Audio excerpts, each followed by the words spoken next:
everyone, I'm hoping that you all are doing great. So as in my last video I've discussed about the ISMS implementation, the videos which I'm going to start. So the first one which I want to discuss, the first and the foremost thing is that initiation and planning. So you being a consultant for the organization, can be any organization you hired as a consultant, and therein it's asked to you that you have to implement the ISMS policy, and you have to implement it and get the organization certified. So that is the thing. What is it talking about? It starts from scratch. So the first and the foremost thing is objective discussions and getting the approval. You want to implement some policy strategy in the organization, and before that you have to get the approval from the top management, right? So the top management must give you the approval. Then you will initiate your further steps. The first step, it talks about initiation and planning of the ISMS that needs the implementation in the organization. And how you would go about that? You have to create a proper plan with you, that what will be your first step, then the next one, then all that stuff.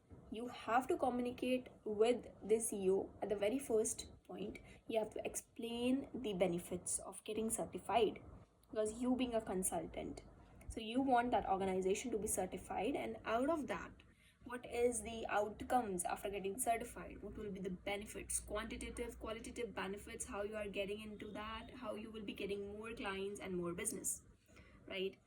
So that is one thing. The another one, it's talk about the awareness sessions. You have to inculcate the awareness of the certification in the mind of people or the resources around, majorly the CEO first, and after that, once the approval is done, you have to proceed with your next steps.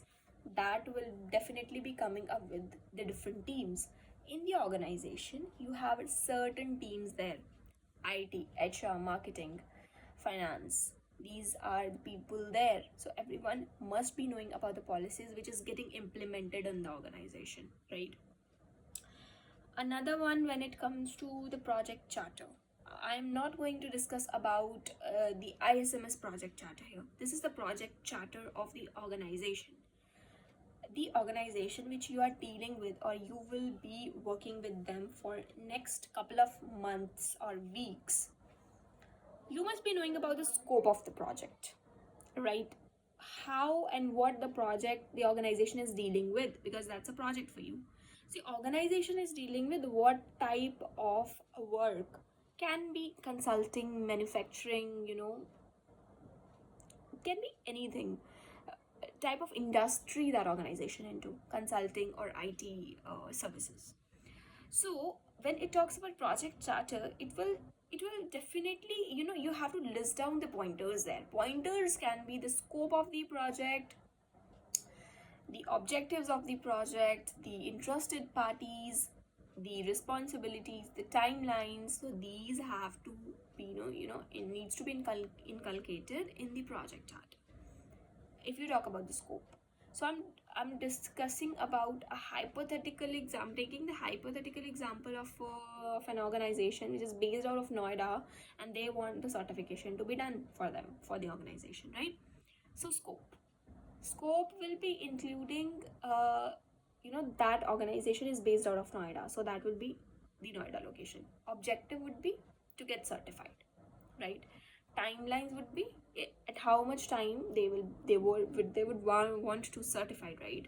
You don't have to promise them with any superficial thing which cannot be achieved in future, because if you tell them anything, then that will be a trouble for you. That if it is done, if it is not done, that will be a trouble for you, right? Definitely. So set the realistic expectations. Another one that will be coming in next week, so probably that includes day 3 to 5, wherein you have to understand the organization's context. Organization context basically deals with the issues, the internal and external issues. One organization is there, you have the internal parties, you have the external interested parties. Internal issues must be related to the resources,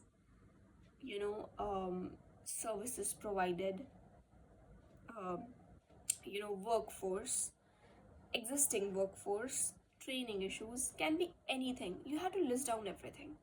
You want to get that sorted because this is the type of test you are doing.